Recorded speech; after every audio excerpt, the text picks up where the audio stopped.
Hello, everyone, and happy Sunday. I think it's Sunday. All I know is it's nice out, and I'm looking forward to, giving myself a little outside time today.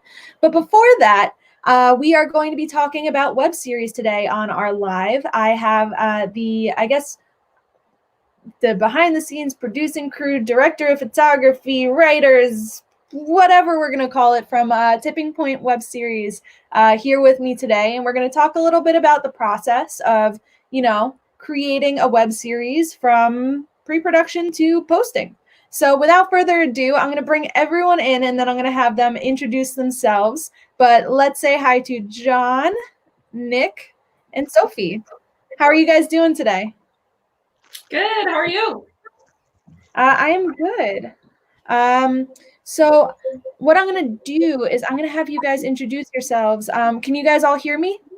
Yes, we can. John, can you hear me? I can't tell. All right. So what I'm going to do is I'm going to have you guys introduce yourselves and what you guys did on the web series. So let's start with Sophie. Let's hear a little bit about you and what you did. So I am the creator and producer of the web series, as well as an actress in it. So I had written the scripts a couple of years ago for the first season, but just didn't know if it was feasible or how things were going to get moving. And I'm sure I'll talk about that more, but then doors kind of opened up for it. And so we had the first season filmed about 2 years ago, and then just filmed the last season in July. So I wear a couple different hats in the process, but mainly the writer and the actress in it. Awesome. And when did you come up with this idea? And then we'll hop over to Nick. So I came up with the idea. So my day job as an artist is waitressing, and the Tipping Point is about two jaded waitresses, for anyone who hasn't seen it. And so I came up with the idea of just a coworker and I would improv around, and we were just always so disappointed when customers came into the restaurant. We were like, absolutely not, do not walk through that door. And so I took that and made that into the scripts of what is it to watch two waitresses who make their money off of customers but want no customers. And so I created that, those first 6 scripts, almost or exactly 2 years ago, basically. And then we filmed maybe 4 months or 5 months after I wrote those. About 2 years ago, the idea came about. Awesome. We will definitely get back to all of that, but let's hear a little bit about Nick. What's up, everybody? I'm Nick. I know Celia and Sophie. Previously, I've worked with them both, and they're both good friends of mine. I'm a writer, director, editor, storyteller in New York. And I actually worked on the first season of Tipping Point purely as an editor. Sophie reached out to me out of the clear blue sky one day about editing a new web series that she had going. And I agreed. And so for the second season, she approached myself and John to work on it again with her, but this time we wanted to take a more active role in the actual creation and development of it. So she came to us with the episodes already written, and we decided to take on a producing role, and we also helped out with the editing again. Awesome. And I think we lost John for a moment, but once he gets back, we'll have him introduce himself as well. He disappeared. But we will work on getting him back. So obviously, putting together a web series is a project in itself before you even get to production. So let's start with talking a little bit about, the writing process, because I know both of you guys are writers. How do you guys get yourself to start? Because, one of the biggest things that people get in their head about is I need to be perfect. I need to do X, Y, Z before I can start. Where do you guys get your inspiration for writing? So, you want to start with this one? Sure. Okay. Yeah, for me, it can often be a lot of like what I'm going through in life will kind of inspire it. And for me, a lot of times, because I think I'm so grounded in comedy right now, that it will start out as just kind of a joke, whether it's something I say in life or something that somebody else kind of does that I think there's humor to that. And then I kind of can break that down and be like, okay, like does this fit best for the sketch writing I do, the stand up, or is it something that I want to make into a script, whether that's full length or a web series? So I often take it in that route. But yeah, it can often be from just daily life. Otherwise, I do try to exercise just writing down ideas. So I have a whole like Word document where I put ideas that I think would be either a good scene or a good script.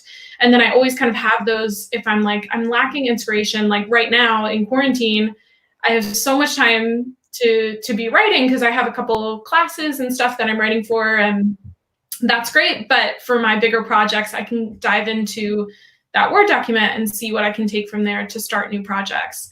But it does make me think Nick has a really awesome project going right now to help writers kind of move past that writer's block, which I'm sure he can tell you about. But I have participated and it's super fun. It's a great way to be writing every week, but he can explain more about that. But feels like a good All right, fit. let's bring Nick over here. Nick, how about you tell us a little bit about your process, and then you can tell us a little bit about the project you've been working on. Sure. Thanks for the plug, Sophie. So that the whole difficulty about starting and the difficulty of not thinking that what you have is perfect and it needs to be perfect to start. That whole thing is pretty much my life and pretty much my writing process. But for me, the actual like concepts, it comes as a very, very, very simple idea, and then I blow it way out of proportion, and then it becomes something really, really big. And for me, what helps, since I kind of like to dip my fingers into like every sort of like genre, I guess, it honestly just helps to just write anything, write something. I have a lot of trouble writing something knowing that it's probably going to be garbage the first time, but that is, you have professional writers who say that all the time, that the very first thing you write is always garbage, and you need to just push through that mentality, knowing that that's like a possibility before you even go in. Because if you go in knowing that, if you go in thinking that what you need to put down on that page first needs to be perfect, you're never going to progress past the first page. And there's nothing scarier than a blank page when you're writing something. So you just need to put something there so that you can actually start the editing process, so that you can start the the process of handing it out to different people, your friends, people you work with, people you trust, to give you real feedback, and so that you actually have a launching off point, rather than just constantly going around and saying like, I have this great idea. Like, that's great. We all have really good ideas, and I'm sure the idea is great, but just getting it down is one of the most important parts. And launching off of what Sophie said, thank you for the plug again. Myself and John have started a project just called Chronicles, with a Q, and it's just chronicles.com. And what that started as was just a way for writers to get past that initial kind of difficulty of not really knowing where to begin, not knowing what to put down on the page. And what we do is we provide weekly prompts, writing prompts. It could be anything, and we give certain parameters that your story needs to fit within. It doesn't even necessarily have to be a writing project. It can be anything. It can be a photograph, a piece of visual art, a drawing, a dance. It can be any sort of art that the people participating specialize in or want to dabble in. And at the beginning of each week, a prompt goes out to our emailing list. And after that, they have a week until Friday, Monday to Friday, to make a story with that prompt and whatever style they want to dabble in. And then they'll send it to Chronicles, and then they get featured both on the website and on our Instagram. They'll get a portion of the story will get featured on the story, and it's really just it's by artists for artists, because we really want to help people be able to push past that initial block, and help people be inspired to keep creating. And that was really where the idea came from, because I had and still have a lot of difficulty with that sometimes. And so I just wanted to make it as easy as possible for other people who maybe were struggling with the same thing.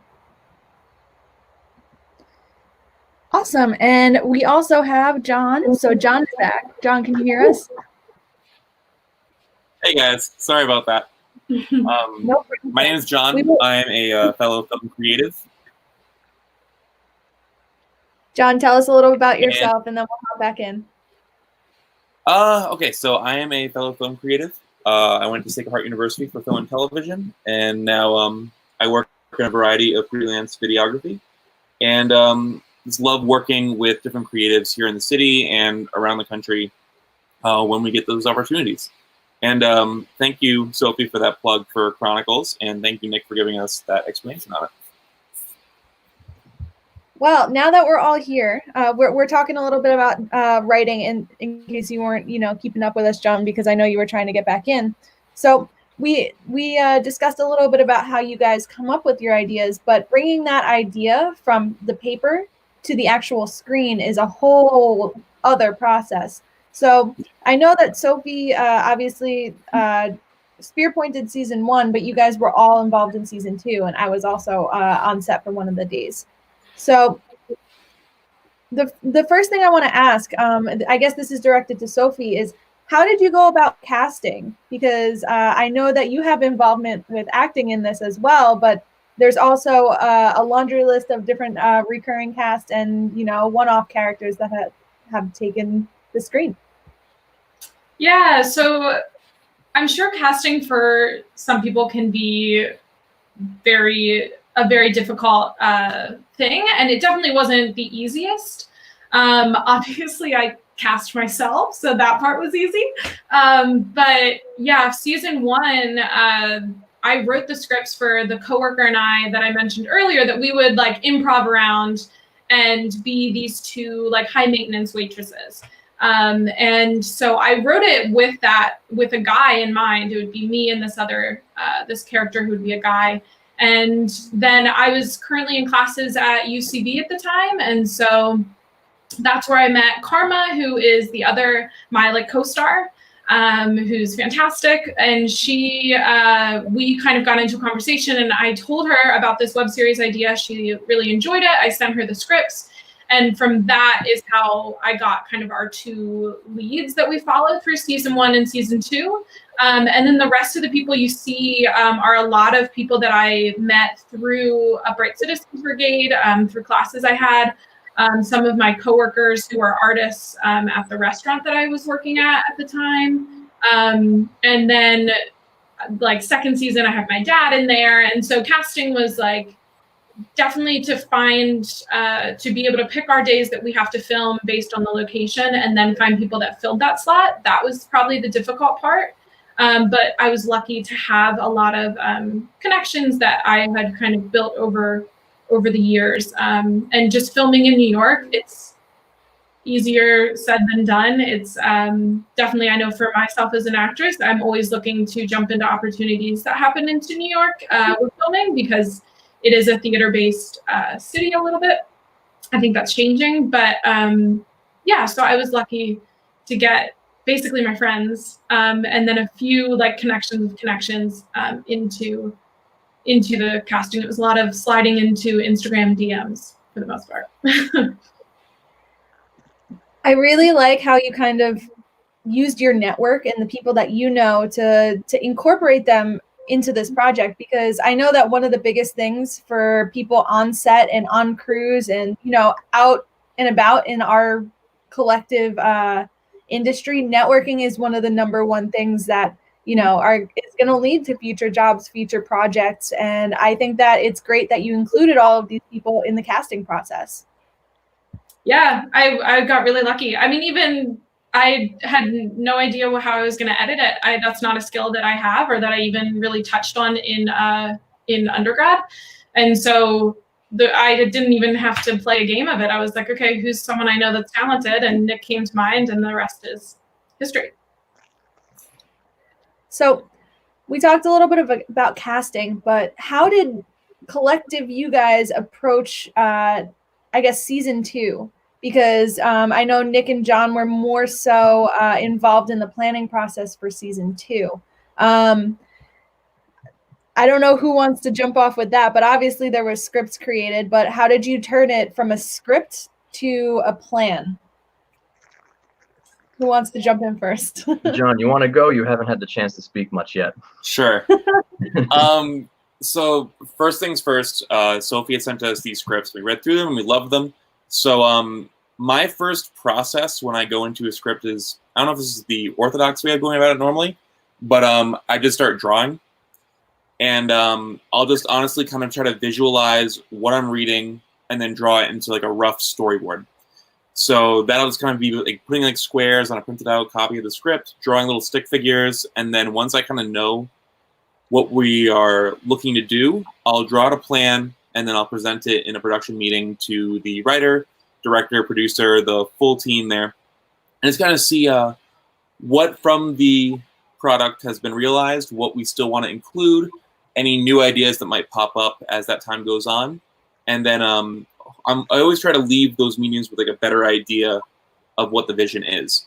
And at least for my process, I love drawing that out to kind of show if like, I'm having trouble articulating something with words, I feel like the visualization of a drawing kind of helps with that. Awesome. So you basically start up a visual plan for what's going to happen on set, is what you're saying? Yeah. Awesome. So let's throw Nick under the bus next. Nick, what is your process from a planning standpoint of what types of things need to be done before obviously being on set? Well, when Sophie first gave us the scripts for this for season 2 for Tipping Point, I was lucky enough to have John around to work with him, and we've been working together now for like what, John, like 14 years.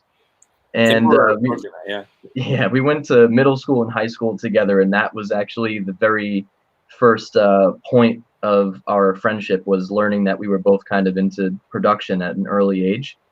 And for as long as I can remember, turning something from a script into actual, in getting into the actual production process with John has included us sitting together and me just kind of pacing back and forth, explaining different shots that are in my head in whatever gibberish spurts out of my mouth at that moment. And John somehow understands, and he's like, oh, yeah. And he'll translate that into a storyboard. And so I've always been lucky enough to sort of have that. But the most important part about, I think, starting to translate scripts onto, into actual shots is being able to visualize the shots and know what shots you want. And that was kind of the first step that we took. Sophie just kind of gave us the script and she said, go crazy with whatever you guys like visualize. I have certain ideas. And we basically all sat down together. We got all Sophie's ideas, made sure what she really wanted to have in each episode. And whatever didn't come out during that meeting, John and I just kind of sat down and we had, creative liberty to sort of do whatever we wanted with it within reason. And so we sat down, we planned out all the different shots, made a shot list, made some storyboards. And then from there, our production meetings kind of went along the route of making sure that we were all on the same page. And then, in my opinion, one of the most difficult parts is just scheduling the production days, making sure that you get all the shots that you want, because you don't always have unlimited time in your on your sets or in your spaces. And so making sure that you sort of keep everything within a realistic workflow in order to make sure that you have the time and the capability to make sure that everybody's on the same page. Because on a set the day of, a lot of things don't necessarily go according to plan. But if you have a plan as a jumping off point, it makes everything 10 times easier, especially if communication is flowing correctly and you know, your crew sort of knows what the general plan is before going into the day, so that everyone's not just kind of running wild and going, all right, what's happening. So we took the shot list and from that sort of made a schedule, and from that we stuck as close to the schedule as possible, but then we also took liberties whenever there was room to take liberties. And that's what makes the process, in my opinion, a lot of fun, is the liberties that you get to take when you sort of get to go off script for a minute and then think of something in the moment and are just like, oh, that's really cool. Do we have time to do that? And then you make time to do that. Yeah, I remember one of those liberties was us taking a fan on the producer episode and making, you know, his hair fly in the wind. Like, do we have time for this? But I thank you for bringing up that point, because, you know, planning and doing like all of that prep work before getting on set obviously is going to make things a lot smoother. Because if you go on set, and I've been on these sets where someone just says, hey, we're shooting this, and there's no plan, no previous work done, and you have to kind of just figure it out as you're going. That's either going to be really quick or it's going to take a real long time. So that's great that you guys did that. And Sophie, I want to move over to you. What was the process for you? Because you were the writer and you have now this production team coming in and collaborating and bringing some of this to life. So what was pre-production like for you? Yeah, so it was a lot. I got lucky, obviously, with my team, but yeah, it was a lot of just passing over the reins and just trusting that I had put enough of a clear-cut description in the scene directions, in the dialogue, everything to kind of make the jokes aware of what's happening, and make sure that like Nick and John are able to read this and get the visual that I'm having when I read it. And like John said, he did storyboards for every episode. I remember we met at a diner in Astoria for our first one of our first meetings with our director as well. And everything was like perfect. Like, it was just these storyboards, like schedules for when we were going to film, everything. It was like I was walking into like, you know, a full-fledged like production company that does this every day. And that was, I think, what put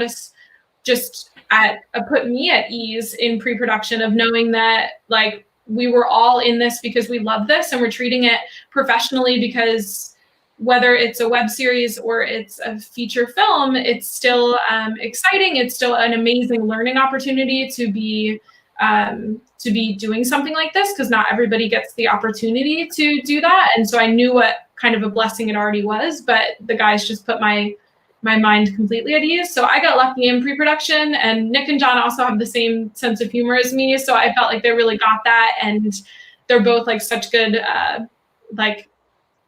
storytellers, but also just good at like amping up the humor. So like I had my joke on the page and they had like 40 ways on set and in post how they could make that even funnier. So that was really lucky. But yeah, they put my mind at ease. I would like look forward to the meetings, not stress about it, sleep 8 hours at night, chilling. It was great. But it was all because of how prepared they were.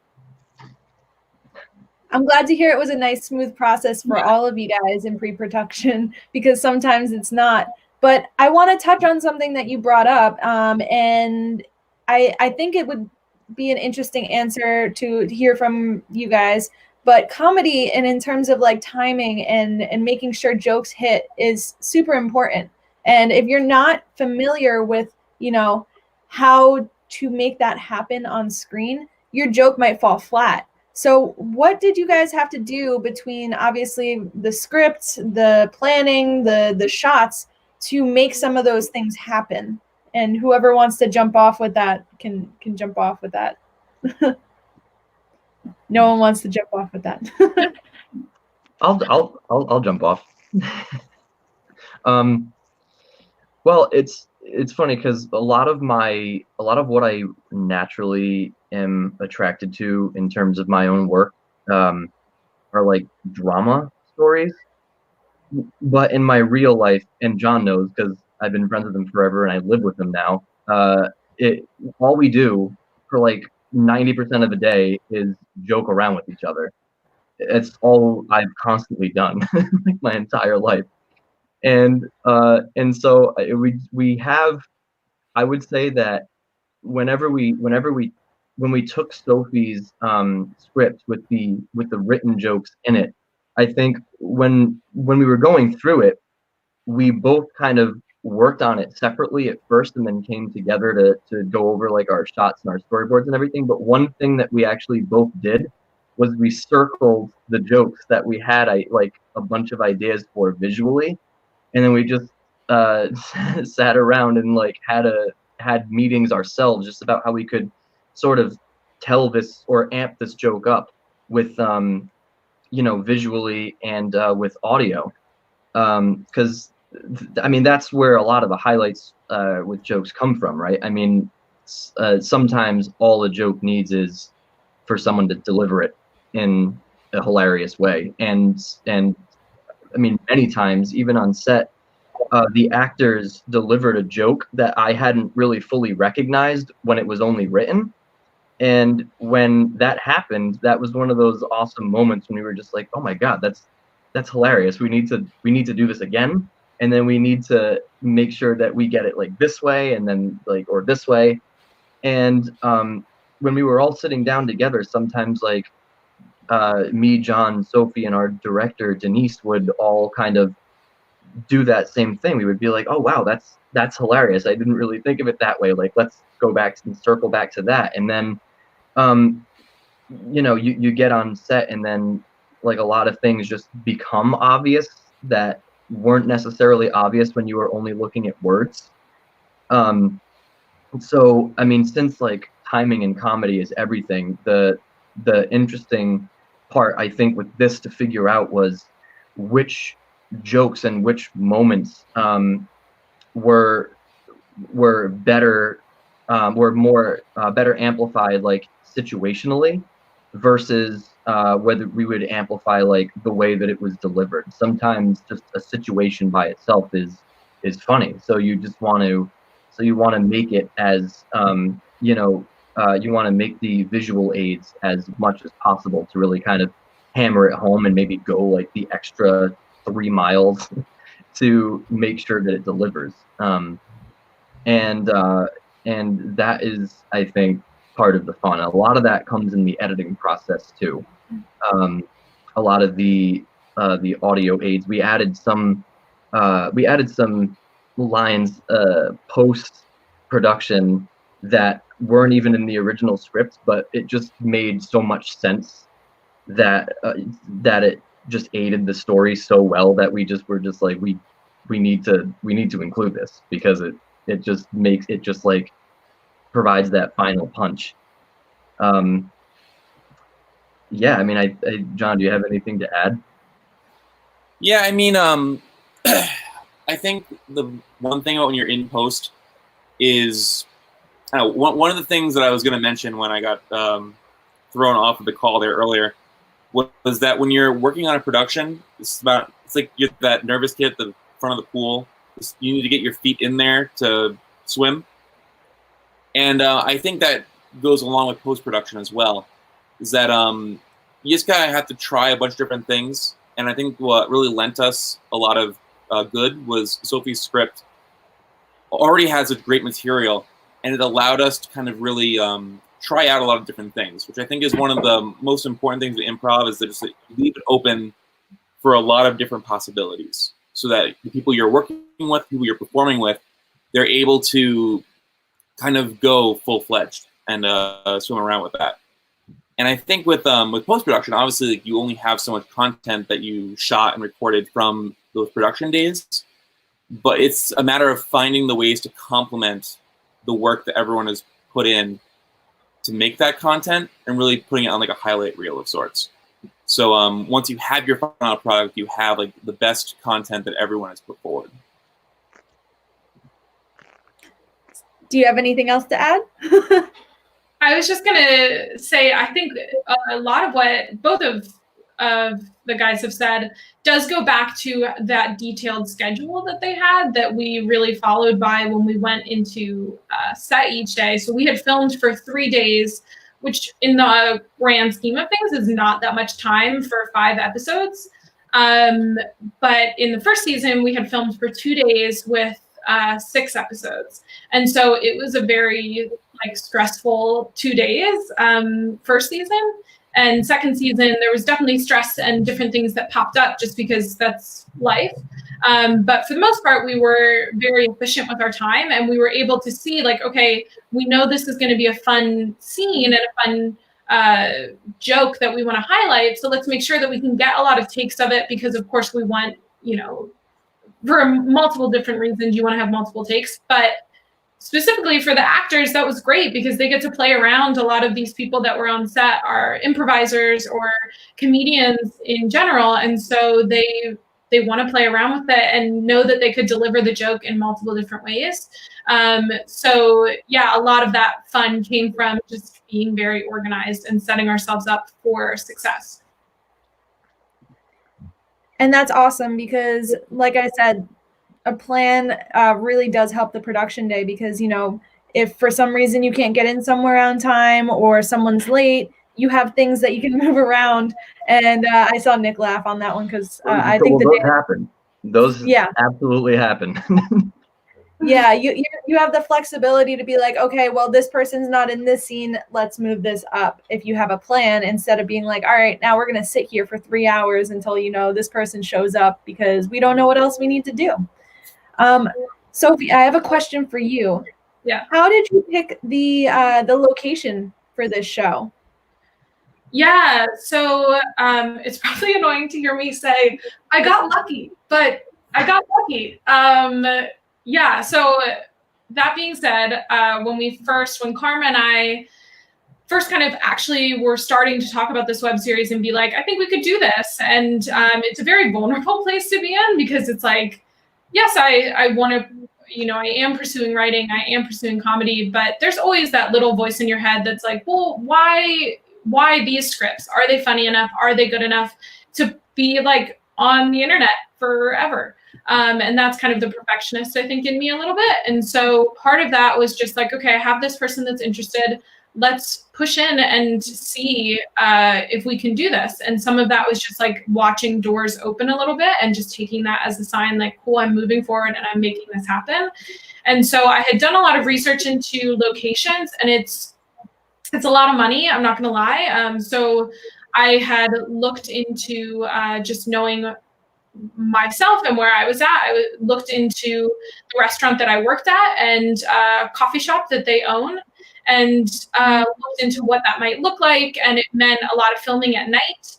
And I was like, okay, that's an option, but we'll see. And the good thing is, in New York City, there are, I think, a lot of options for restaurants if you're looking to film there. But you're going to have to pay for that time. So by the grace of God, Karma had a connection to the restaurant owner of Adelina's in Greenpoint, and he allowed us to film on the day that they're closed. And so we were able to film there for free and use their space, which is a beautiful space. And the owner was very gracious in allowing us to do that. But it takes a lot of research, I think, normally when you don't have that connection, and just a lot of vulnerability of being like, what if I ask, worst case scenario, they say no. But yeah, past that, there's a lot of spaces you can rent out and that kind of stuff. But it takes a lot of research, I think, in the normal the normal world. Yeah, I think that's one of the things that kind of gets in front of people, and they're like, "Oh, I can't do this." I wrote a script for a coffee shop, for instance, like you said, but I don't know anyone with a coffee shop. I feel like that's one of the things that kind of stops people from moving forward on their projects. So I'm really glad to hear that you had a connection and you were able to, save a little money on the budget by, having that connection to the owner. So Yeah. I think that is a really important thing for people to also consider, because looking at your own network is super important, because between the location and the casting, you guys, and I even know the crew for the boys' end, you guys were able to pull all of these people and these resources together to get everything ready for the production days, which is awesome. Yeah, which was amazing. And that definitely, I mean, a large majority of the production were connections of Nick and John. I think only one PA was someone that I knew. And so, yeah, it is about connecting with other artists. And I would recommend of like on the front end, thinking about that before you start writing. If you know that you only have access to the apartment you live in, then write it for an apartment and kind of go from there. But it is a huge testament to just connecting with people and not burning bridges or doing whatever, just knowing that someone you meet a couple years ago or someone you went to undergrad with could end up being a huge part of your next project. Definitely. And Nick and John, how did you guys go against, pulling all of these different crew members for these days? Well, a lot of the, like Sophie said, a lot of the crew members were or are contacts of myself and John, just from the various projects that we've done throughout the years, and we're lucky enough to have kind of a larger pool of people that we know who do the same things that we do, and we've always been of the mind. Seems like all of us here are of the mind that it's since a lot of this business is about your network of different artists that you know, it's always best to kind of not only grow your network, but like strengthen the network that you already have too. And if you have access to people who you know are talented, who you know you can trust, and who you know that you work well with, it's always great to work with, to work more with those people as well, because you know that they know that we're all here for the same reason. We're all in this together, and we're all doing the things that we do because we believe in the stories that we tell, and because we want to do it to the best of our ability with people who make that possible. What I find really cool too about the networking part for finding crew members is a lot of the people that we had pulled onto the set were people that we've worked with in the past with different positions. Like I think a few of our team members, our first ACs, our PAs, were either writers or actors that I worked with on other projects over the years. And while they were on set watching, let's say, like their screenplay go up in the works, they're like, "Oh wow, this is a really cool process that I'm not that familiar with." And then just kind of through that process, they're learning new things and seeing what it takes to take something from the paper to the screen. And it just kind of, it opens up a bunch of new possibilities as to what your interest can make and what you can then make from your prime source of work to create that content. Just by honestly just doing the steps day by day, you just kind of learn so much more, and you can create what you want to create. 100%. So now I want to like get us up to speed with the production days. Obviously, we're not going to go into like the detailed, okay, we had a camera here, we had a camera there, and we did this over here.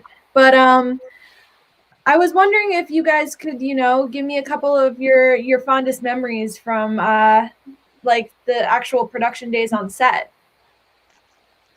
I don't know who wants to start. I'll let you boys start. All It's you, John. it's always fun because, like, as we mentioned before, Nick is a wizard when it comes to scheduling all of this stuff, and we had like a very specific plan as to how we were going to go about each day. And obviously, what was also really good about the schedule is that it was able to give us a little bit of leg room if things are to go wrong.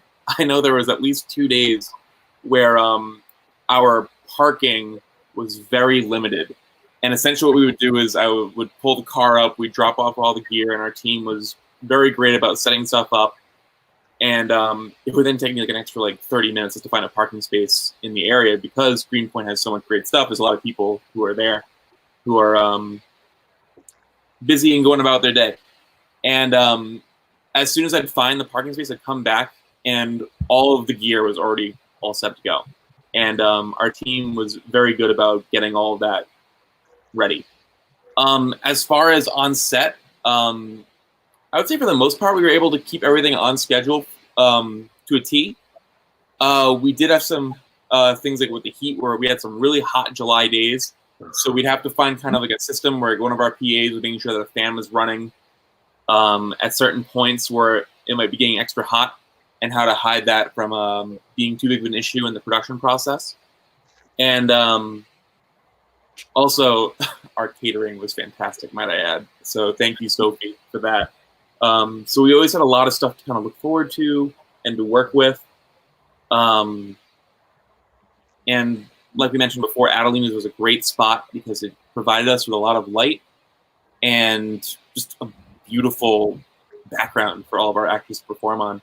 The kegs with the different flavors of coffee and drinks that you could get there were such a beautiful thing to work with. And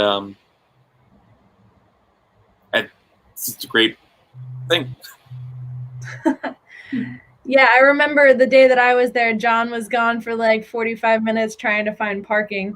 And we were just like, cool. I think we got in there late and then John like disappeared for a little while, but we got everything done, so it's okay. Who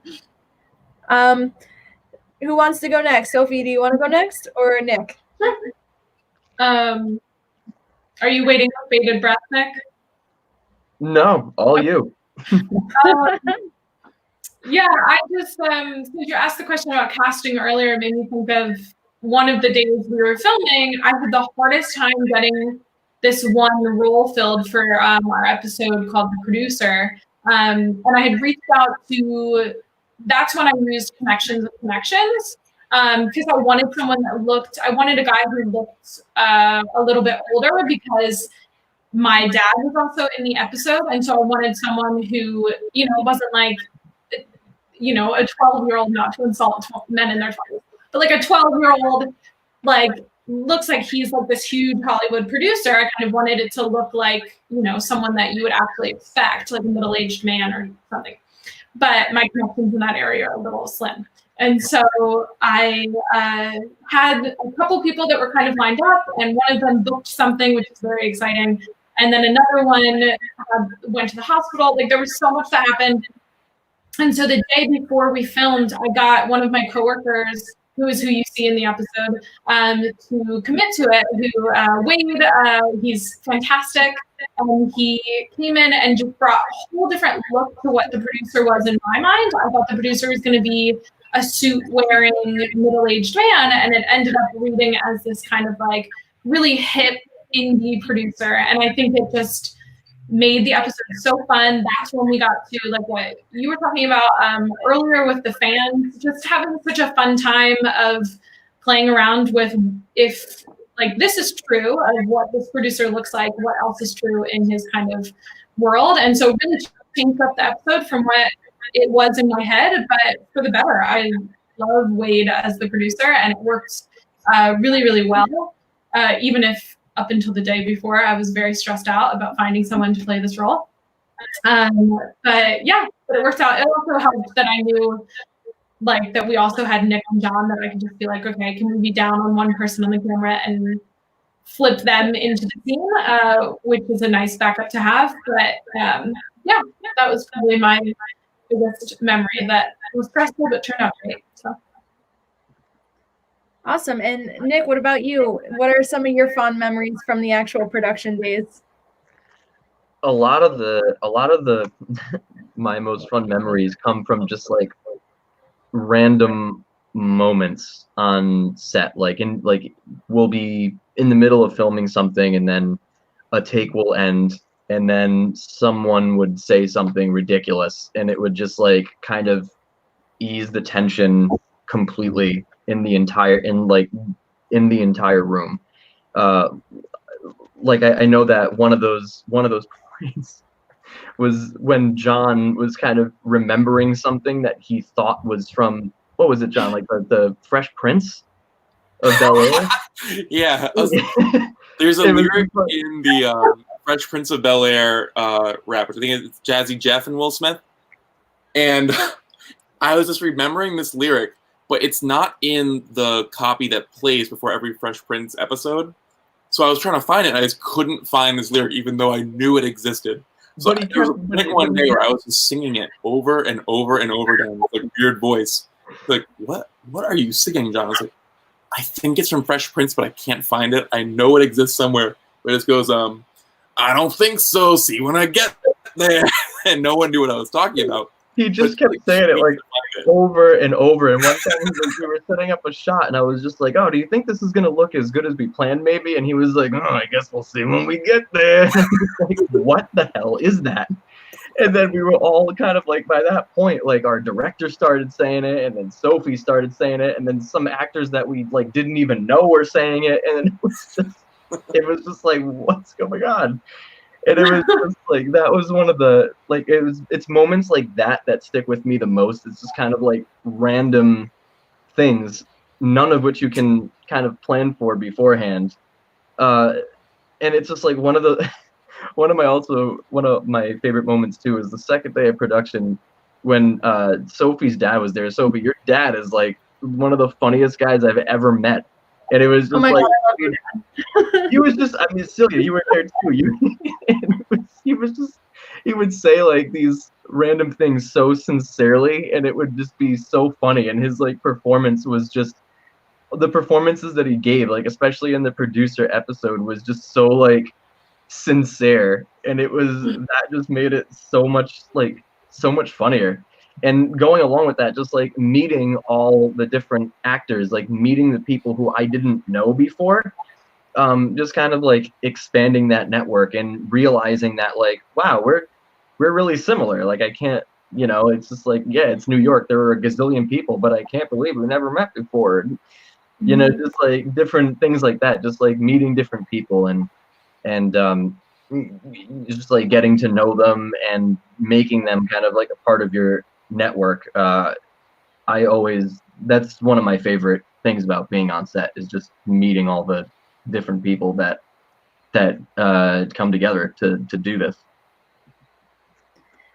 Yeah, I definitely got like the welcoming vibe on the day that I came and was on set. And it was really awesome to meet the different people. I know that when I first got to like Nick and John's house, we stuffed like 4 or 5 people into John's friend's little car and like zipped over to the we place. Definitely had it to the legal limit of people who can be in a car in the state of New York. And gear. And then I remember like getting in there, everyone was setting up, and it was a nice change because, a lot of what I do is I do one-man shoots where it's just me, a camera, and some lights, and I do what I need to do. But having that I don't know, that team of like nice, friendly people that genuinely want to do something was amazing. My personal favorite memory, I'm going to give my favorite memory. My favorite memory is that we got on set and I brought my lights, and I was informed by Nick and John that they were using lights that produce a lot of heat on the days that I was not there. And I remember it was already like 100 degrees in the place because there were so many people and so much happening that, just doing that must have made it like 120 degrees in there on the first film day. that plus the fact that I realized that they didn't have the air conditioner down all the way in the corner for when we were cooling down the place. So, you know, I thought it was a little funny, but we were all so busy that, you know, there was a lot of things happening. I also really liked working with John because John had a really like awesome specific vision going into all the shots because he planned out the storyboard. So being second camera was pretty easy. So that is my favorite memory. But I know we've been on for a little bit. I don't know if you guys have to go anywhere. Going between all the different people takes a hot second. But were there any things that you guys had to overcome on the production days that you guys were not expecting? That's a good question. Yeah, I mean, it's. Do you Other guys than want me to start? Go for it. Okay. I mean, it's part of the natural process of making any sort of visual or, you know, any sort of like film or any sort of web series, any art that you tell with video. Part of the natural process for that is being adaptable to certain situations, because you eventually learn to go into these things, no matter how big or small the production, with the mentality that something is going to go wrong, or something is going to go how you're not expecting it to. And part of the scary but also kind of ironically funny process is that you can't really ever plan for these things. You can make contingency plans in case certain things happen, but some things you just can't. And one of the things that probably should have been obvious that I think we had to contend with was just it just being so damn hot in the restaurant, especially the first day, like Celia mentioned, because we were using lights the first day that produced a lot of heat. And we went in there and we were just like, oh, our cast and crew aren't superhumans that can deal with 8 million degree weather. So we had to make sure that we like had, you know, time scheduled to just like stop shooting and just like lay in front of the air conditioning to just like relax and cool off and make sure no one like melted. You know, just like things like that. And then it's like one of the days I remember, I forgot what day it was, but the person who was our point of contact to get the doors open couldn't make it that day, and the person who was supposed to open the doors didn't end up showing up until like an hour and a half after we had already like planned the shoot. And part of that day we had scheduled some like pickup shots that we had to move over from other days, and so we were just like okay, how are we gonna get all these things? And just kind of, you know, having that contingency plan of making sure that we had more than just the cameras that we needed helped out, because we were then able to kind of split into 2 small crews at one point. And then while one was getting everything that was scheduled for the rest of that day, the second crew was getting some pickups and also some shots that we just kind of randomly came up with on the spot. But yeah, it's just part of that natural process is just knowing that something, whatever it may be, is going to go wrong. And once you kind of have that moment of panic, you're able to like move past it. And then, you know, having a really solid team that that works well under pressure too, and is very adaptable, where communication is flowing constantly, that just it helps tremendously. Yeah, that was one of my favorite days too, because we had a lot of that. We had a lot less time to put together all the shots that we had planned for the day, and as well as some of the pickups that we had planned from other days.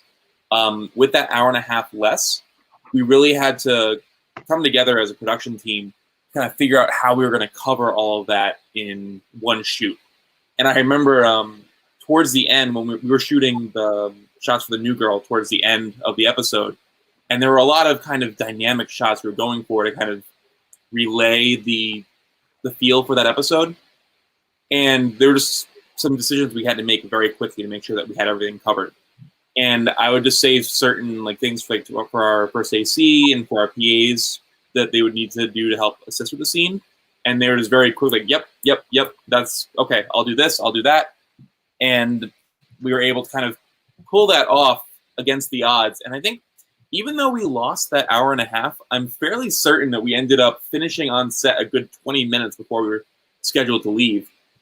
And that's all a testament to the crew, because they were, like, when we first started, we had that hour and a half of downtime. They were putting up all the lights and camera gear ready to go for when we did get inside. We were shooting footage outside to kind of get an idea of what some transition shots could be like. And there's just the saying that I like to kind of live in moments like that are, when you're planning a shoot and things aren't going well, you want to go into a shoot hoping for the best but planning for the worst.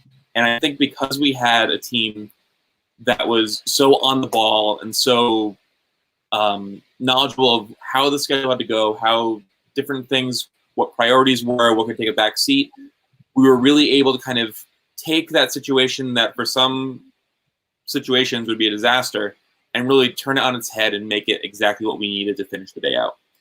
And it really does become a testament to each and every person on set, whether it be a producer, director, executive, PA, first AC, second AC, second camera, and just putting in a full day's work and making sure it works out for the good of the production.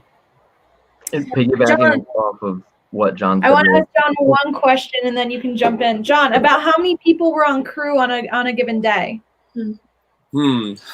I want to say we had maybe like 10 or 12 people on the bigger days, maybe 7 or 8 on the smaller days. We had great reception, because if one person couldn't make another day, they knew someone who could come in and do another day. We had some crew members who were there all 3, and they were champions on set. And we had people who came in for certain roles, and they ended up doing exactly what they needed for that role, and then doing so much more. Just jumping right into it. It was like a playground of production, because everyone was having so much fun doing what they were assigned to do, but as well as just kind of helping out with certain things we weren't even expecting. That's awesome. And sorry for cutting you off, Nick. What were you going to say? Really quickly, because I really want Sophie to speak. I promise this will be quick. Just piggybacking off of what John said about like that shorter time frame sometimes like inadvertently helping you out. It's obviously really scary because you have that moment of panic where you're like, oh my God, we're not going to get anything that we need done. But sometimes having that sort of box that you need to kind of learn to operate in creatively, which is also something that we try to reflect in the Chronicles project by putting up the different parameters. Being confined to a sort of creative box sometimes is where some of the most creative and innovative ideas come out, because you're kind of forced to meet like a certain deadline, and you still want to meet it at the same quality that you've been going at. And I think in this case, definitely some of the most creative spur of the moment, on the spot ideas came from having to operate within that box. And now I'm done. Gotcha. And now you're done? Are you sure? I am positive. Yeah, I totally agree. I think they both put it perfectly. That I remember that day very well. It was very stressful, but especially like I know for myself, and I think a lot of artists in general, we do work well under pressure. And so, especially for something like this, it's a lot of the hats I was wearing for Tipping Point were very new to me, are still very new to me, and so it was something that it's an amazing learning process to be given those things that are already a little outside of your comfort zone, and then to watch yourself in that role under pressure.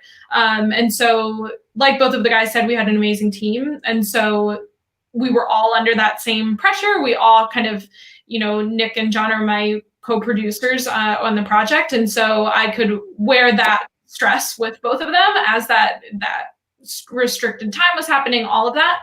But yeah, I mean, everything turned out really great because we had to come up with these ideas on the spot.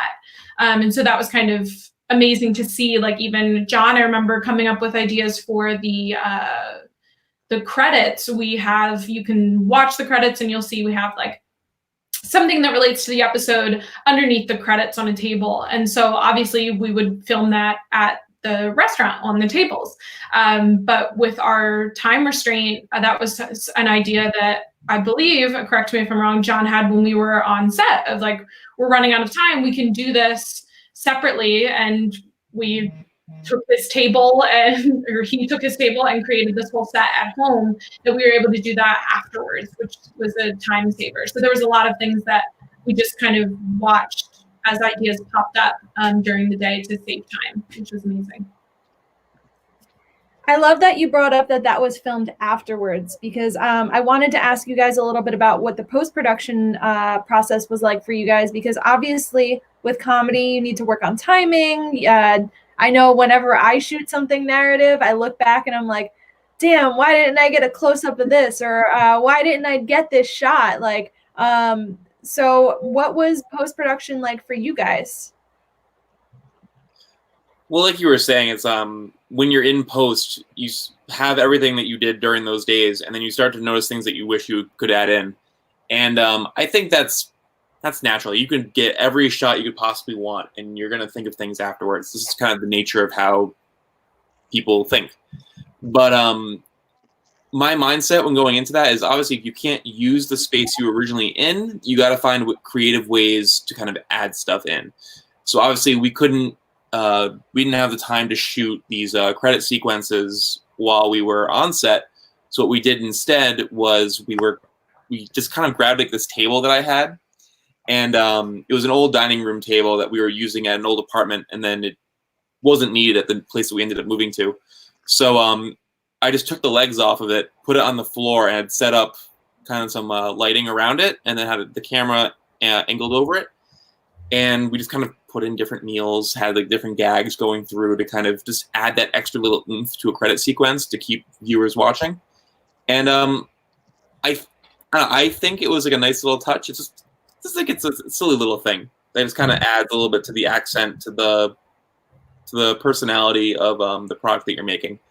But I mean, that's just one instance. I think when you're working in post-production, it's just trial and error. Like, you try different things to really kind of showcase the jokes and the work that were performed on set, and you want to find the right way to paint it for the audience so it brings out the best in it. And that was really easy for us because Sophie did an incredible job with these scripts. So it then becomes like a challenge. Like, how can I truly expand on this? How can I truly highlight these to put it out to that audience? Awesome. Nick, Sophie? Nick, take it. Okay. Yeah, but like, I mean, whenever it's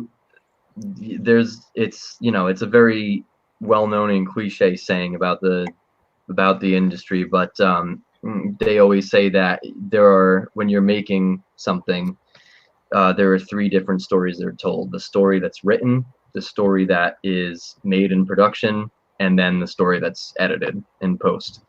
And even though we were, kind of all central to the production process, even when we brought that footage into post-production, there were many times when we were just like, wow, yeah, I thought that would translate a lot better than it's actually translating. So then you'd actually need to, then figure out from there how to sort of amplify that, whether it be a joke or moment, whatever, you need to amplify it visually or with audio. And there was, I think the best example I can think of with that, there were many, during the editing process was very involved for this, but one of the most prominent ones that we had put in front of Sophie and Denise that they were just like, we love this, was we were watching, I believe it was the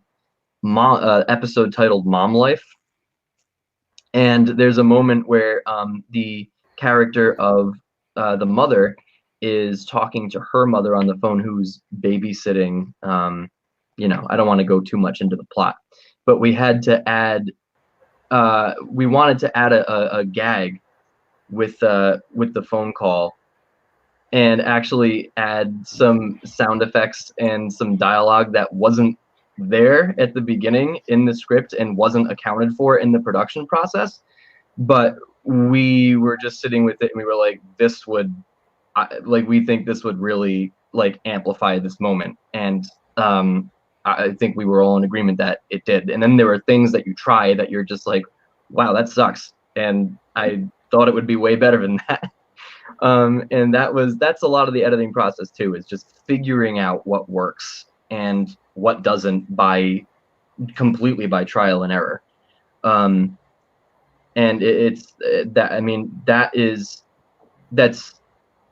it can be very strenuous, but when it works, it's very, very rewarding. Yeah, I think, Sophie, what was it like for you? Because obviously, sorry to cut you off, but like this is the final product of that idea you had in your head. So what was it like for you? Yeah, so post was definitely where I learned the most, I think. I learned a lot on set and prepping for it. But post, I mean, it's a lot of areas that just aren't my world, where I have training in, where I don't feel as confident. And so that was just being able to we had weekly meetings for a lot of the edits that were happening. So we'd meet on Sunday nights, and that was just an amazing time for me to just kind of absorb what was happening. And because as someone, to be completely honest, as someone who does not have any editing experience, to be able to say, here's the idea that's happening in my head, is that possible? And then to watch John and Nick be able to be like, no, that's not possible. Or most of the time they'd be like, yeah, let's play with it. Let's see what's happening. And sometimes we got whatever that was in someone's head of the suggestion, or it like just kind of went into this crazy, awesome new route that was able to get a bigger laugh, or just able to add even more of maybe a tipping point style to it. And so, yeah, post was definitely different for me. And none of the episodes look like what I thought they would when I was reading the script. And I mean that as a complete compliment to my whole crew, because especially where I'm at in my process as a writer, I don't want it to look like just what I have on the script, because that's not, I think, what a true project should be. And that's not how I learn, because, Tipping Point has influenced what I would write in the future and how I would write it in so many different ways.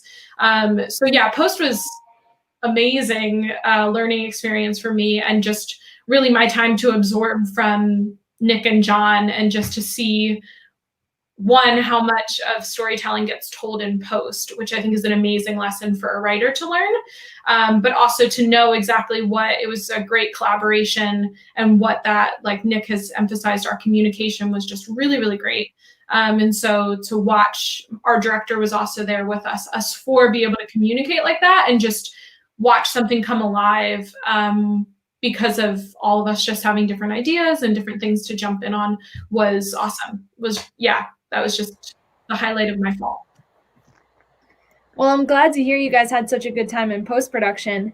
And I like that you guys all, throughout this entire episode, brought up things about what you learned on set and what you can take with you into future projects.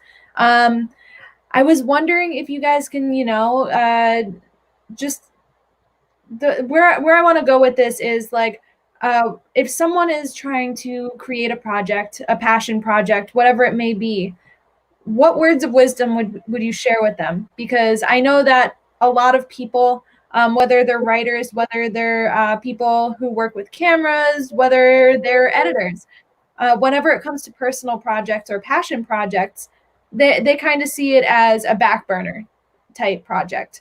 I know I'm guilty of that, but I know I also took a leap and did it because we are on episode 36, I believe, of my web show. Ooh. So for anyone who might want to do a passion project, what would you say to them now having done Tipping Point? Jump in. I think I think it kind of goes back to the thing I was saying before. It's like when you're looking at a passion project, I think our immediate feeling is that we're afraid to jump in. We want to make sure everything's perfect before we start. And if you have that mindset, you're never really going to get started. The only way you can get in the pool is if you jump in feet first or dive in, as long as you're in that water. So obviously, like, you're going to fail. And I think that's okay. I think if you're going to be making something, you just have to start doing it, because then you're not going to see what's going wrong with it until you do it. And I think as you start to bring in more people and you kind of have that things to bounce off other people, you'll see what's going right, what's going wrong, what should we focus on, what can we do to improve. And that's best done when A, you get started, and B, you have a team that's able to help you along. And I think that's really that's such an important guideline for creative projects and honestly a lot of other things in life. So if you kind of develop that mindset, I think it really helps you in the long run. I definitely agree. And a lot of what I know I'm doing right now is collaboration with different people. Obviously, this is a collaborative effort to, talk about web series. So Nick, Sophie, do you guys have any words of wisdom for someone that might be wanting to do a passion project? Sure. I would definitely say, similar to what John said, just knowing that you can fail and it's okay, and you'll probably learn a lot and be so happy that you failed at this point in your journey than when you haven't had the experience and you're trying to do something a little bit more weighty. But yeah, just being able to, I think, just do the work and just know that it's okay even if you write all of these scripts and they might not go in a direction that you thought they would, or maybe they're just to open up a certain door onto a new project. You never know where the hard work that you're doing now is going to take you, but it's just about doing that work and just pushing forward. And especially for me, I think in my role, just knowing that I was going to spend money doing this. I was going to have to, potentially pay for a location, craft services, everything that you can think of with a web series. The biggest thing would just be for me is knowing that you're planting a seed financially into your future, and it would be like paying for classes. But in a lot of ways, I learned a lot more from this than I have in a lot of the classes that I've taken in undergrad or grad or outside in the city. I've taken some random classes around, and Tipping Point in general taught me so much more than sitting in a classroom. And so that to me was worth the quote unquote financial risk of moving forward with that. So I would say just, prep for it and do it. I hit that button way too many times. Nick, how about you? Do you have any words of wisdom? Yeah, I think one of the things that I've struggled with most in my passion projects is the fact that they, for a long time, stayed only as a passion. And I think one of the biggest pieces of advice I would give to someone is make the time for it, otherwise you won't. And if you don't, it can get really discouraging. But if you treat it as part of your schedule, if you treat it as part of your work, and of course there's never been a better time than now for people to potentially do that. You'd be surprised how much you're able to kind of get into it if you make time for it, and if you really believe in your idea. Because if you really believe in your idea, then that'll inspire other people to believe in it too. And again, if you're just writing something by yourself, a piece of advice that you hear a lot is write for yourself. Don't necessarily write, especially a first draft, with like anybody in mind. Don't write trying to please anybody except yourself. And I think a lot of good can come from that, because if you write only, or create anything, not even necessarily write, if you create anything that is coming from a voice that you tell well, I think a lot of people will be able to see that, and it'll come across very evidently in your work, and then it might even ideally inspire other people to do the same thing. And like John and Sophie have been saying, failure is a part of this process, and if you learn to kind of see setbacks or failures as part of a learning process, and not be so discouraged, and not be totally put out by failure, or by shortcomings, or if you're a writer, by writer's block, because it happens to everyone all the time. If you're able to kind of find a cohesive balance between those things, then you really start to kind of learn to make it like an everyday thing. You'd be surprised at how easy it gets, because a lot of the times, like before I was making the time to do my passion projects, if I could just be doing something, I could be relaxing, sitting there after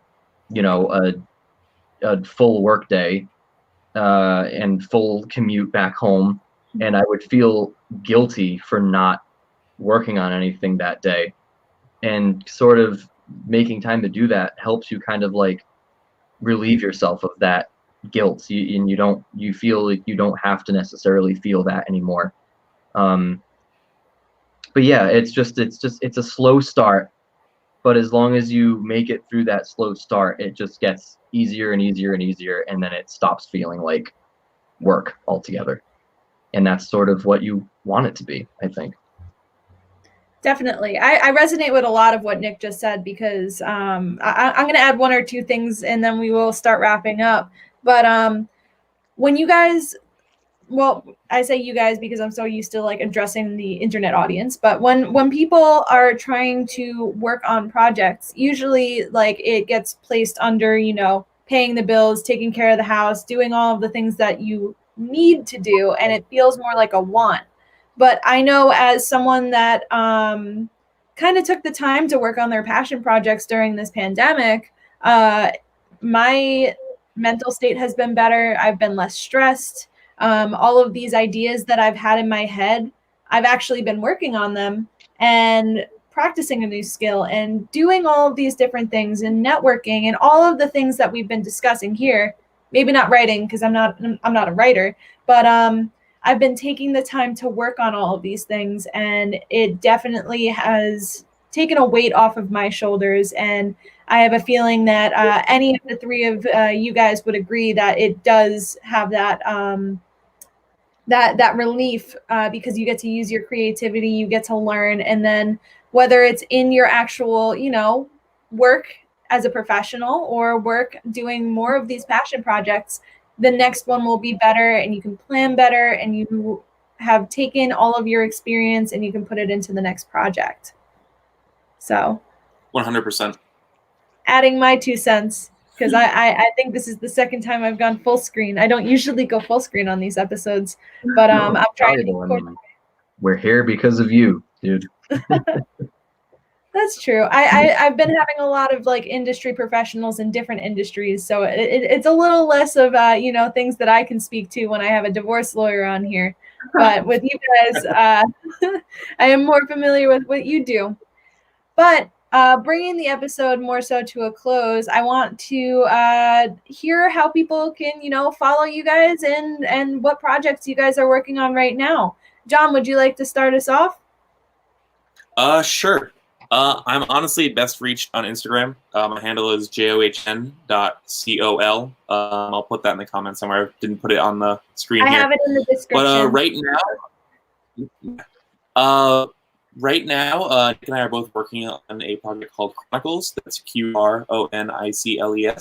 It's our website and Instagram, which allows for a community of artists to kind of come together and work on a similar prompt that allows them to do whatever they'd like for a particular idea. And it's really just kind of an idea to see who thinks the same, who thinks differently, and how those ideas complement one another. And we'd love to see what you have to contribute. So we'd love to hear from you.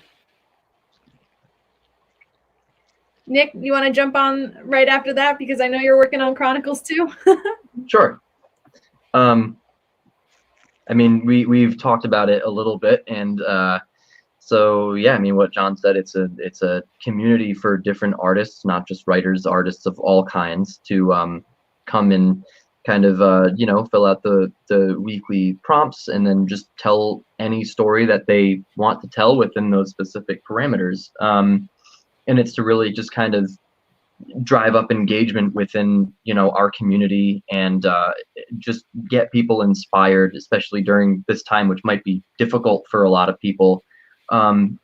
Just inspire people to stay creative and keep being creative together. And for you, I mean, I'm best reach on Instagram as well. Funny, because up until like 5 months ago, I didn't have one, LOL. But my Instagram is just at nick.cance. I'm not sure if that's in the description as well, because I didn't put that in my lower third either. But I'm best reached on Instagram as well. And aside from Chronicles, I'm currently working on a comedy series, a drama series. I actually started a second drama film. It was originally supposed to be a film, but one of my friends convinced me to make it a play, so it's now a play. Never written a play before, so it's been a very interesting experience. And then just taking time to do some voiceover too. I've always been interested in it, so I finally just built myself a vocal booth, and I've just taken time to kind of start doing that, because like these other things, it's always been something I've been curious about, and if I don't make the time for it, I never will. So yeah, it's a lot of stuff, but it's been very rewarding so far. Awesome. And Sophie, what are you up to these days? Yeah, so I'm using my quarantine time to edit some scripts. I just was part of a writer's residency, artist residency in France for the month of January. So I wrote 2 films while I was there. So I'm using this time to edit the films. And there's an illustrator that's part of one of the films that I have. So I'm sending bits off to her so she can start illustrating. But yeah, other than that, I started stand-up in the last year. So I've been writing jokes and trying to kind of create sets that I can use once comedy clubs are back open. But yeah, you can follow. I want to make sure that everybody knows they can follow Tipping Point. It's Tipping Point web series, whether it's Facebook, YouTube, or Instagram. On Instagram, we have the links in the bio there. And then my current project is Remote Open Mic, which is on Instagram, and it just allows comedians sketch or stand-up to do sets. And then I post them just 2-minute sets to keep people laughing during this time. And then you can follow me on Instagram at Sophie Strawser, which is at the bottom of the screen. This way. Awesome. You guys are all working on great projects right now, and I'm so happy that you guys were able to take the time to come on the show and talk a little bit about, this project, which is near and dear to all of us because it was such a fun project to work on. So thank you guys for taking some time out on a Sunday to talk film production. Yeah, thank you for having us. Yeah, Absolutely. thank you. Thank you so much for having us. Yeah. No problem. I'm going to make you guys all disappear right now so that I can close up the show, but I will talk to you guys in a second. All right. Bye, guys. Bye, Nick. All right. So thank you so much to the production crew for Tipping Point for coming on today and sharing their experience with creating their web series. I know that we covered so many different topics within the episode. So if you guys tuned in late, be sure to look at the Celia Werner Productions Facebook page to rewatch the live from the beginning. You can also find us on Spotify podcasts, Google Podcasts, and Apple Podcasts, SoundCloud, and YouTube. So I've been, getting our message out there as many ways as possible. So thank you to everyone who tuned in today. And if you guys could give me a like, a share, a comment, anything is super helpful. We are doing these live broadcasts daily still. And I would love to see you guys tomorrow, where we're going to be talking to Brandon from Relentless Strength and Performance, a little bit about personal fitness and obviously health. So I will see you guys on the next episode, and I hope you have a great day.